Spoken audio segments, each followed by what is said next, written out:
Last day of June. Was it 6 months of the year already completed? Halfway through the year today. I've got a great guest joining me. We got Amy Boyle. Speaking of phenomenal, it's the Poduty Live show called Poduty in the News. We're live at the Poduty Live Podcast Theater at downtown Tarentum on Corbett Street. Amy, do you know what time it is? I'm going to say it's go time. What time is it?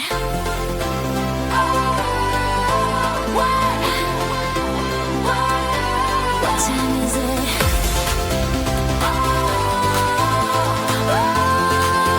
It's time for Poduty and the News. Poduty and the News. The only live news podcast about podcasting from the stage. Poduty and the News. Poduty and the News. The only live news podcast about podcasting from the stage. Oh, the only live news podcast about podcasting from the stage. It's Amy Boyle. Speaking of phenomenal, Amy, welcome to the show. Thank you for having me. Great to be here. So glad to have you here. You really fit into what we're trying to build here in the theater. Multimedia journalist, photographer, podcaster. You're doing all the things that we love. Tell us a little bit about, speaking of phenomenal, a little bit about your podcast and how can people connect with you? Sure. Well, you can find me on all the different platforms for podcasts. It's Speaking of Phenomenal. The podcast itself was born out of a photography project that began in 2018.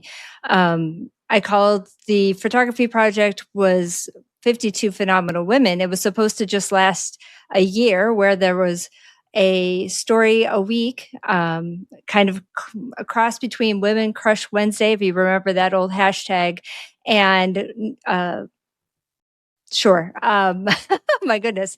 Brain freeze. You would think it would be the heat, but instead it's a brain freeze. Humans of New York, where I did a feature a week about a phenomenal woman that I thought people should get to know. And then people self-nominated, and the network of that just kept splintering out into the world. Well, that 1 year project turned into two. And then as that went into 2 years, lo and behold, COVID came along, and people didn't want the project to stop, but I kind of had to physically stop because it got hard to take photos at, a million miles away from one another, it seemed. So there became the reason to start podcasting. And now going into season 6, I have Speaking of Phenomenal, where I talk to women around the United States and around the world. I just had season 6 begin last 2 weeks ago with a woman from the UK, in fact. Oh, awesome. After 6 seasons, how many total episodes? How many interviews have you done over the 6 seasons? We're now at 65. Oh, wow. Wow. Yeah. That's some great stories. Speaking of phenomenal.com, I believe, is the website as well. That's correct. And at Speaking of Phenomenal on Instagram. Awesome. I'll have all those links in the show notes. After tonight's episode, Amy gets inducted into what we call Poduty and the Crew. Anybody who's ever been on the show gets their own special page on the website with all of Amy's links, connections, shows, this show that she's on today, plus any future episode. We'd love to have you back. Come back on and do a future episode. That'll all be on Amy's dedicated page, all around podcasting news, showcasing her expertise, showcasing live events and the journalism and the podcasting. You're going to hear all those perspectives over the next half hour, and you'll be able to connect with her over at news.poduty.com. Amy, are you ready to get into our stories? Absolutely. Husband and wife podcast hosts Angel Lakita Moore, better known as That Chick Angel, and Marcus Tanksley recently wrapped up the final stop of their live tour in Washington, D.C. Their podcast, Is This Going to Cause an Argument?, began after followers encouraged the couple to start recording conversations together at home. What started around a table in a small room has grown into a national live tour stop. It's been in Chicago, Atlanta, Los Angeles, Philadelphia, and Washington. The live show goes far beyond simply recording an episode in front of an audience. Fans participate in relationship debates, volunteer for interactive games, and become part of the entertainment. And You mentioned getting started during COVID, and this kind of reminds me of a podcast that probably started during COVID. You have this couple at home, or they're going to start an argument, and people are like, "Hey, these things that you talk about all the time that you argue about, in front of us, that should be a show. This is so entertaining. I love going out to dinner with you." And they're really taking something that was personal to them and putting it into this package, whether it's the podcast or social media post, and they're kind of finding their audience, they're finding their community, and they were able to take this on a 6 road tour. With Chicago, Atlanta, Los Angeles, Philly, and Washington. That's no small feat. So, this is an idea of taking your idea, following your passion, following your heart, and getting out in front of people and making something that's bigger than you ever thought an argument on a couch would be. Amy, what were some of your takeaways? Well, what I thought was interesting from the interview that they did for NBC was that Angel mentioned she had been an actress or she was on TV, and that so she has stage presence, and you could tell that. And that when she had children, that she had put that aside. So there's this desire to perform, and you can see that in how she is. And then part of maybe the conflict is the way she could get her husband to participate is when she would produce content, the thing that he would participate in was this. And that was a compromise, but also maybe the fun give and take. So I thought that was a really neat way to work together, but also play off one another, where she still gets to fulfill or scratch an itch she's wanted to do for quite a while, and it's clearly working. And so I just thought that was a good way of using talents that may have been waiting to get out of dormancy for a while. And they had some photos during the interview up on stage where it didn't look like they were sitting down. A lot of podcasts, like I'm doing right now, I'm sitting down, but they were up on their feet, almost like a comedy show. And it seemed like it would bring the energy up. It was a different way. And when I talk about these next evolution of podcasts, like what's coming down the road, well, here's a podcast that they had to adapt for the stage, and they wanted to bring that energy, bring that emotion. And from some of the photos, it looks like a good portion of the show happens upright, which is unique for a podcast. And to have that, moving around the stage, working the audience, going side to side, playing to the back of the room, they're adding an element to a podcast that you're not going to get in an MP3 file. You're going to get that in that once in a lifetime unique opportunity to see them perform live on stage. And that was something I really loved about, the way that they approached performing live. Absolutely. I think she said something about cocktails and crafts. I mean, they had like a whole behind her were like a bunch of buckets of markers and things. I can only imagine what comes out of that after an hour. She said sometimes the shows go an hour 45. That could be very interesting. A lot of fun. Yeah, and think about, what are you interested in? What niche are you playing in? How can you take that to your community, to your audience? And is it just hanging out? The girls' night out, doing some crafts, having some wine, having little snack trays, and everybody loves charcuterie, so that as well. But having these events and incorporating your community to really give them back something that they can't get anywhere else, is to have that time with you, to share your expertise with them, and to make these memories, make these moments, make it really special, as a once in a lifetime opportunity. Absolutely. Well, we'll keep it moving. Every story I've seen this week is about Cannes Lions. Creators and podcasters were a major focus at this year's Cannes Lions International Festival of Creativity. During one live discussion, YouTube Chief Business Officer Mary Ellen Coe and creator Brittany Broski discussed the growing competition between YouTube and Netflix for podcast talent. Broski said she continues to publish on YouTube because of its creative freedom, direct connection with audiences, and lower barrier to entry. Coe acknowledged Netflix's recent push into podcasting, but said YouTube remains the platform where creators build audiences and businesses. And then also, big headliner Oprah Winfrey shows up, and she appeared throughout the festival, highlighting the growing influence of creators in today's media landscape. Yeah, I mean, Oprah was like quite the headline, being all over the place, and just coming off the heels of literally being in Chicago just a week ago from being at the Obama Center opening here. Um, Apparently, she'd been courted for 14 years to be at Cannes, so that's huge. So this has been no small feat to get her there. But if the one of the things that was huge as well is, if people have been following, she just worked a deal with Amazon to move her podcast platform to Amazon, and is also taking the backlog of her previous Oprah shows over to Amazon. So there's other rumblings going on behind, and as well as, her talking about what's going on with your mission is more than, your reason to be here is more, we should think bigger about why are we fully here as people, and all these sort of things, which I think is, we should all think about that. But I thought this was a very interesting time to put a big display there. But to the point about YouTube and Netflix, I think this is going to be a battle we're going to see for a while. And I tend to believe that a lot of people are still going to stay loyal to YouTube because of the fact that the barrier to entry is so low.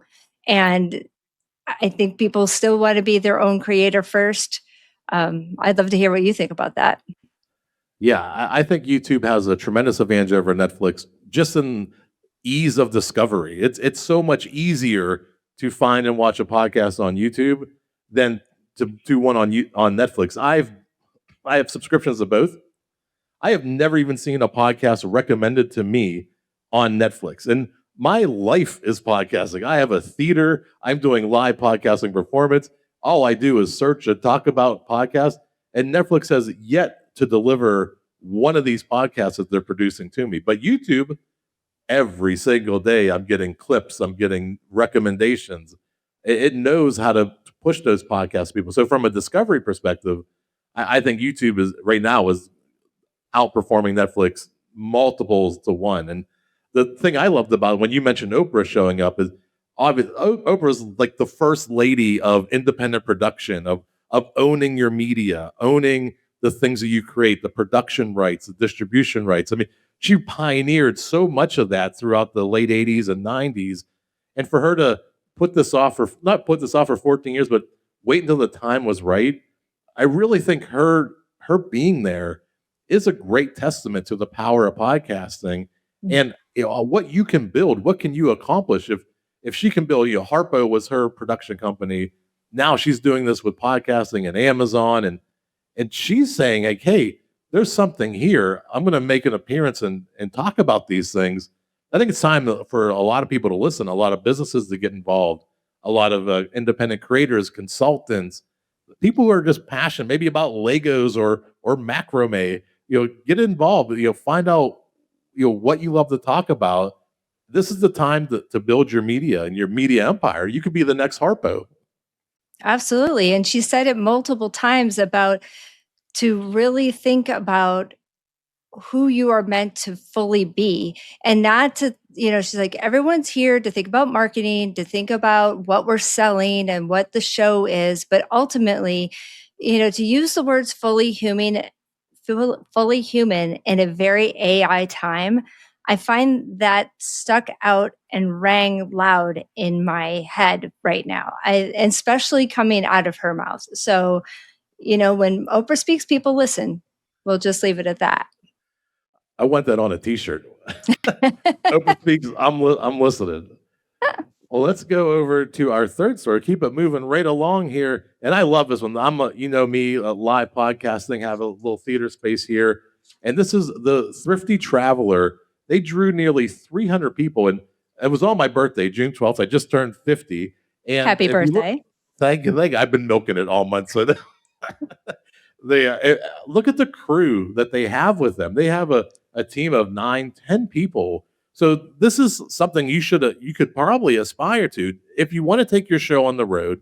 If you want to produce something bigger than your podcast in the basement and entertain people, this podcast was able to entertain 300 people. The Thrifty Traveler podcast recently hosted its first live show at the Parkway Theater in Minneapolis, drawing nearly 300 travel enthusiasts from across the United States and even the Netherlands. The evening featured a live podcast recording, travel trivia, audience Q&A, and stories from the host about memorable travel experiences and mishaps. The recording is also going to be released as a special bonus episode. Well, I really loved it because in mid-April, I saw Rick Steves on tour on the Hippie Trail. And, Rick Steves draws a crowd wherever he goes, but in particular for that particular book, which made me think about this because the Thrifty Traveler and him and Rick Steves talking about his very first trip being extremely thrifty, where I think he might have spent all of $175 or whatever. So I just love their enthusiasm. And then the fan base that they grew out of this, they just seemed to have so much fun. The cardboard cutouts of people taking pictures with them, it just seemed like they all had such a good time. What I think is just charming and also effective in this is I know that people probably, that sounds really definitive. It would seem effective that the mishaps are part of what is the big draw, right? People don't want to know why it was perfect. They want to know what went wrong and how did you overcome certain aspects of things. And also, so I think that's something that's huge to hear. I think humor is probably a big draw with these folks. So I just thought that this was just an extremely charming way to do it. And the fans just seem to have a grand time. And as for a first try putting this together, kudos to them. Yeah, not too shabby. And they threw out all of the engagement tactics. They had audience Q&A, so people got to feel like they're part of the show. They did trivia. I'm sure there were answers and threw out prizes to the winners, and they told stories, and they had all these, like the mishaps that you're talking about. They really made this an immersive experience for their fans. And to draw 300, that's pretty impressive for the first time out. Absolutely. Yeah, I think, again, talk about, community and belonging being such a big deal in all of these live aspects that we're talking about today. I think in an aspect of where podcasting can feel solo, or it's just in literally our head or our AirPods or earbuds or whatever, to be together, to all of a sudden see somebody else that are like, oh, you like this show too, and now have a human connection and find somebody else in your community or in the Netherlands per se, like they drew. Like, this is great. Now they have, it's a group of friends that you wouldn't normally have, and you could take it from there. Yeah, that's something that people don't talk about is when you go to a podcast about traveling, chances are people in the audience are also traveling lovers too. Like, they want to get out, they want to learn the tips and tricks. You're going to make new connections, new friends. Sitting right next to you even might be somebody who becomes a lifelong friend or a lifelong connection just because you went to the same type of event, you have the same type of interest. So, when there's a podcast in your hometown, get out there, support them. These events are they're usually not more than $20-$25. So even if you have the worst night of your life, you're not breaking the bank to go out and possibly make some new connections and meet some new people. So, support local podcasting in your community, in your hometown. Get out there, get those tickets. Absolutely. Go get those tickets. And I love this story too. It's a very important. It's 4/4, and HSE hosts a live podcast panel on nightlife safety. So if you think about all the people who are going out, they're clubbing, they're staying out, blowing off some steam, dancing away the night, dancing away that stress from the work week. Well, there's also a dark side of nightlife. And this was a great podcast idea to really coach and train and look out and teach people to look out for the certain dangers when they go out. And this happened on May 28th. 4/4 Magazine and Ireland's Health Service Executive hosted a live podcast panel at Wigwam in Dublin.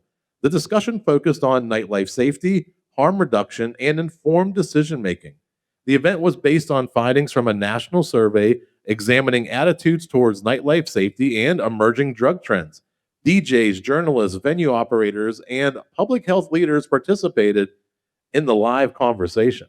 I thought this was a great way to get a message of care out to a community that is already together by doing outreach and education in a packaged way through your DJs and through your artistic group in your community, but also having ways of maybe not having to go raise your hand and say, I want to know more, but I can do it in a way where I'm just curious about, I can go sit and listen to a panel or go to a podcast or, find out different things that maybe you wouldn't have known otherwise. So I thought this was a genius way to bring people together and to show based on statistics that they know that this community needs these services, needs to know more. They,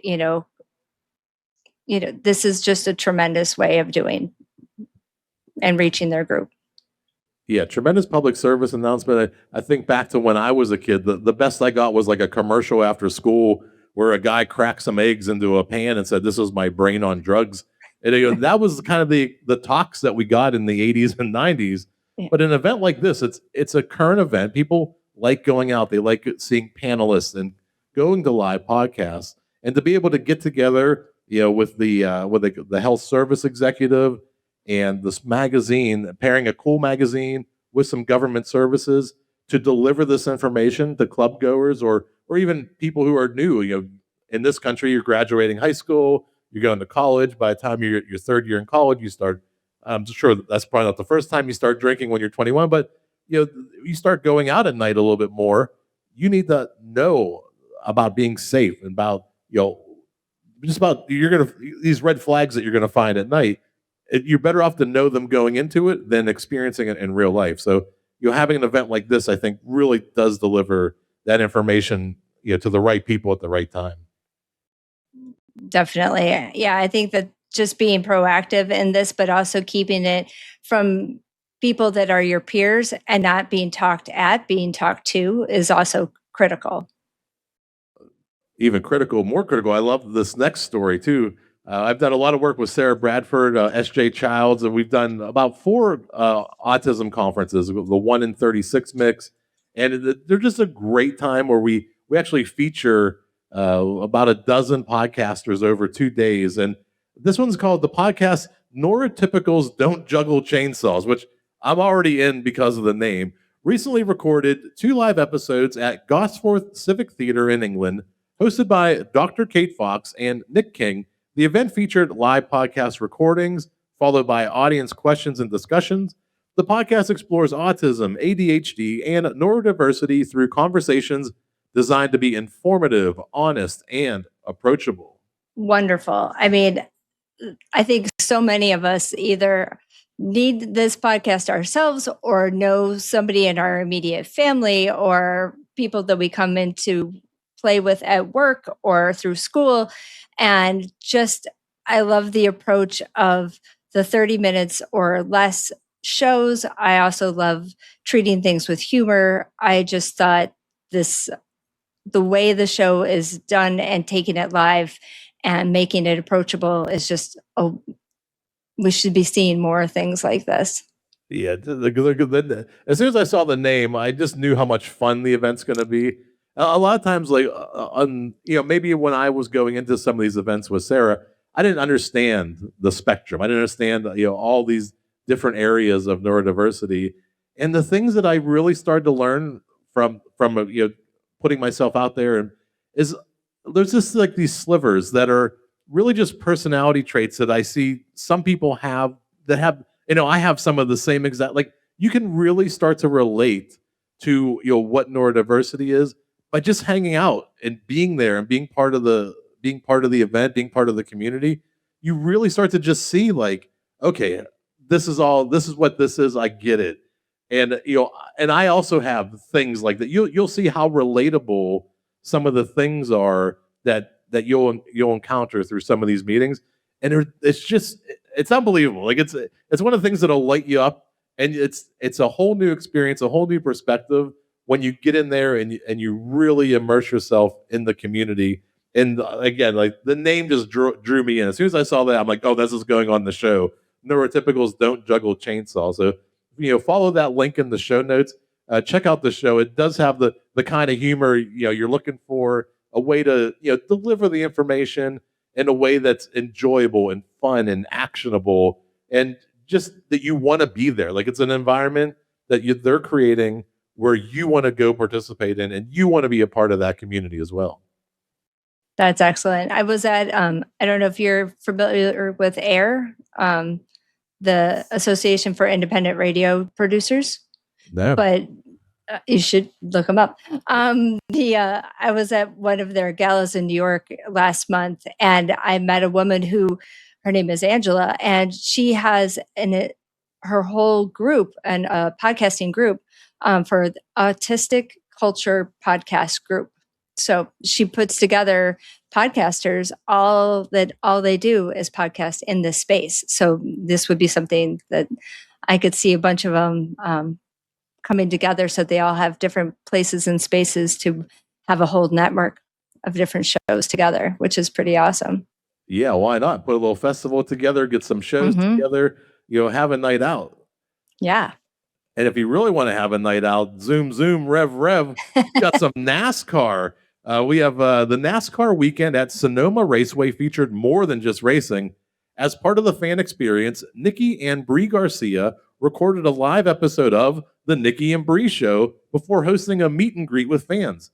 The weekend also included live music, an air show, and other fan activities, demonstrating how live podcasting continues to become parts of major sporting events, major conferences.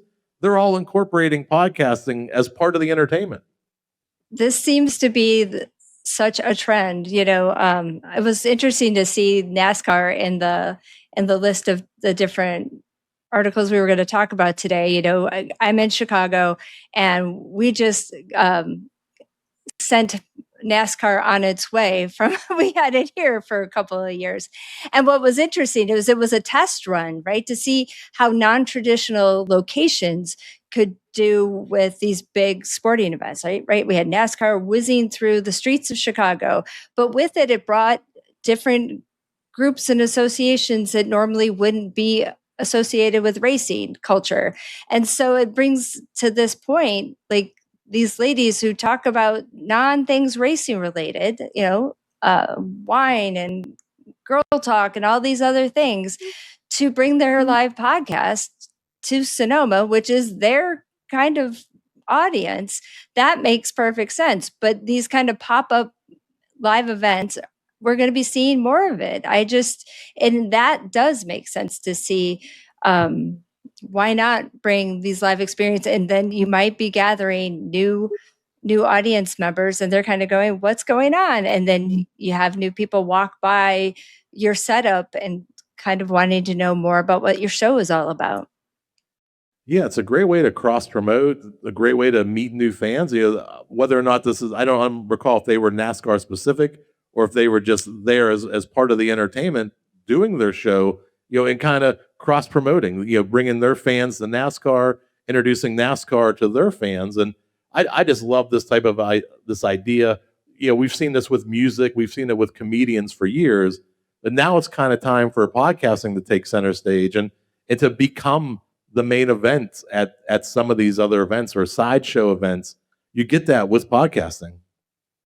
Yeah, I mean, in January, I was in San Francisco, and just like Edinburgh has Fringe Fest, well, San Francisco has Sketch Fest, and that's for comedians. But I would say a third of the schedule was all live podcasts, and it was the most interesting thing to see. Like, that's what the tickets were selling out for, were live shows of other people's podcasts. It was Rachel Dratch's Woo Woo. Yes, she's a comedian, but it was her podcast, and it was the Climate Talk guys, and it was the other people, and it was like on and on and on. And these were the kind of events that were selling out at what would normally be a traditional like comic event. So, these trends are live is where it seems to be where it's going right now. Yeah, I'm a little bullish on live events. I really think, we hear so much about video as the future, but I do think that there's a place for performing podcasts in front of an audience. We know it works for comedy. We know it works for music. Why not for podcasting? And this is a great example of what they put together at this raceway. And all I want to see is more and more events like this. I agree with you. Well, Amy, I warned you, it goes by so fast. That's our 6 stories already. This is the part of the show. One last time, I turn the stage completely over to you. You can plug, promote, talk about anything you'd like. Amy, the floor is yours. Well, I just want to thank you for this opportunity to chat with your audience today. And if anyone here is interested, I would love to bring you on over to Speaking of Phenomenal, where 12 episodes a season, I talk to a phenomenal woman a week. And it would be great to have you join the journey and join our community. I'll have all those links in the show notes. Connect with Amy Boyle. Speaking of phenomenal, Amy, do you remember what time it was? It was go time, but now it's Poduty and the news time. Yeah. How about it's time to go time? It's time to go time. Yes. We're done time? No. What time is it?